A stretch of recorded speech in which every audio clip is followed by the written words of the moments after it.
What is happiness? Everyone defines happiness as something different. If you ask one person, they might say it's fame. If you ask another person, it might be money. If you ask another person, it might be success in relationship.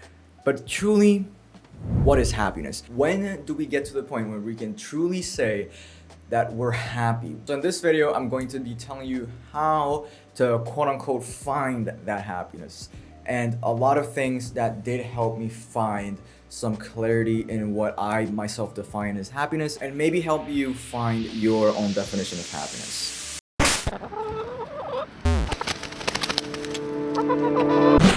Keep in mind that all of this is my opinion, my personal experience. Take everything with a grain of salt. Please don't take everything too seriously. Social media has taken away the individuality of a lot of people. And by this, I mean like everyone is just so influenced by so many things. Whether it's people, news outlets, you're constantly getting a lot of information on Instagram, Twitter, threads, whatever it might be. You're getting constant information. And what does this do to your brain, your subconsciousness? It basically makes you think a certain way, whether you like it or not. The things that you consume do affect your mentality. So, for instance, if you're seeing people be quote unquote successful because they have a lot of money or something, they bought a new car, maybe subconsciously you're going to be thinking like, damn, if I don't get a fancy new car, then I'm not happy, I can't be successful. And that kind of mindset can be like really intoxicating, because some people might actually think that way, and when they get a car, they're like, oh, I'm not happy at all, I feel miserable still, like what is going on? I thought that this was going to make me happy. And I do think that social media is a big cause of this issue of lack of individuality and opinion. It's always like the fear of being judged, being your true self. Some people just see the opinions of others, right? If people hate on a song, you're going to feel inclined to hate on a song. If people hate on a show, you're going to feel inclined to hate on a show. It's just how it is. It's human nature. We fear rejection. It's just how it is. When we see all of this, we just become afraid of being like, oh wait, everyone's hating on this artist, but I kind of like this artist. Or everyone's loving this artist, but I kind of think he's trash, you know? And the same goes with literally anything. And that in itself removes an element of individuality for a lot of people. Because I'm speaking this from someone who was once in that position. Like, I couldn't formulate my own opinion before seeing like, what are other people thinking, because I don't want to be like rejected or like, oh, your opinion is wrong or whatever. Point is, social media really does affect this in so many ways. And I really do think, to my point, that less social media consumption will make you happier, especially if you don't know what exactly makes you happy. Exploring what makes you happy, shutting yourself off from a lot of influences, and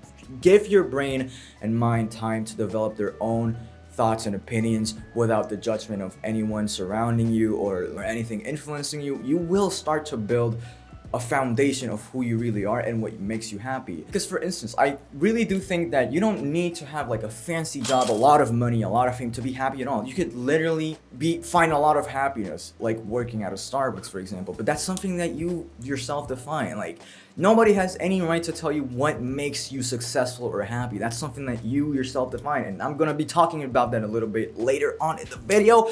But as for now, let's talk about social expectations. To add on to what I was saying about social media, the social expectations, I feel like this holds so many people back from doing what they want to do, from thinking the way that they want to think, because, oh, what will this person think of me? Oh, what will my parents think of me? What will ex-friends think of me? Or whatever the case may be.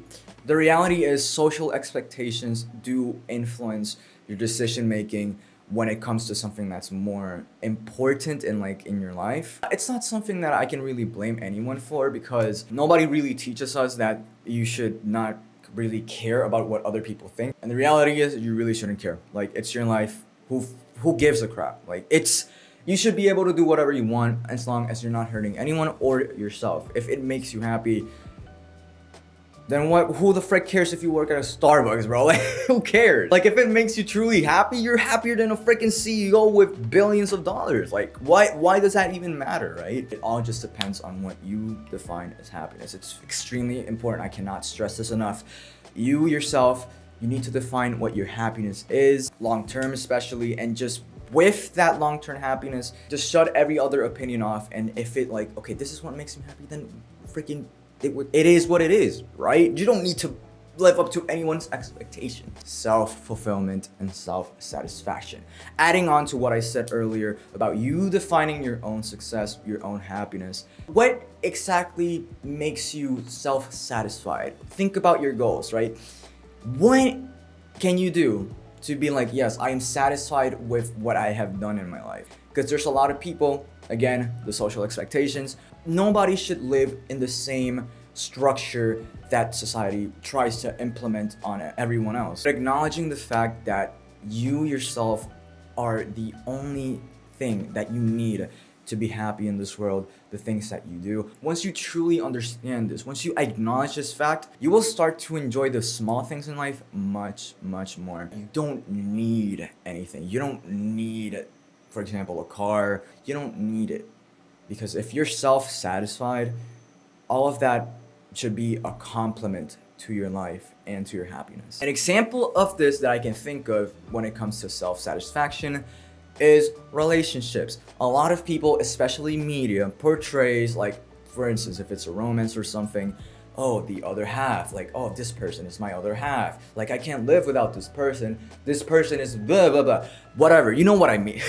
That is an extremely toxic mindset. In case you didn't freaking figure it out from everything that I've been saying up until now, you don't need anyone else to be fulfilled. All you need is yourself. When it comes to relationships, the other person should not be your other half. Like, it's a missing part of you. It should not be that. The other person should be something that complements your whole personality. Their whole personality complements your whole personality. It's not like, oh, I'm like half and you're like the other half. That's extremely toxic, because what are you gonna do if that person leaves, you know? Another example is money. Like I've been saying earlier on, money, money, money. You've heard this a billion times. Oh, money can't buy anything. Money isn't everything. Right now, I'm trying to really emphasize the fact that if you have your most basic necessities covered, the rest really doesn't matter. Like if you truly think about it, if you truly think about it, if you're able to do what you like, right? And be able to cover your most basic necessities. When it comes to food, rent, electric bill, all of that stuff, if you have that covered, what are you gonna do with the extra money? Like what, buy a car like I was saying earlier? When you're in a position where none of that matters, coming from someone who was in a hospital bed thinking that my life was over, right? I wasn't thinking about, oh, like I didn't buy this, I didn't buy that. Like all I cared about was being alive. It's those experiences that many people don't get. They fail to understand how intoxicating the greed for money might be, because they're constantly chasing it. They're constantly being like, oh, I need X amount of money so I can buy this house, this car, when in reality, that's not going to make you happier. But again, it really depends on the person. If you want to make money, if you like making money, then that's you, bro. But it's not something that everyone should be like ingrained in their mind. Like, oh yeah, you need money to be successful, because it's not the case at all. We stress about a lot of very trivial things. Again, if you're able to cover your most basic necessities, a lot of the rest doesn't really matter. If you're doing something that makes you happy and you're able to do that, then I'm telling you, the rest is very, very trivial. Because the things that we might think we want or need might just be small sprinkles of short-term happiness. When you find your source of happiness, nobody has the right to tell you that, oh, that can't make you happy, that won't make you successful. Nobody has the right to tell you any of that, because in the end of the day, nobody else is here to live up to your expectations, and you are not in this world to live up to anybody's expectations.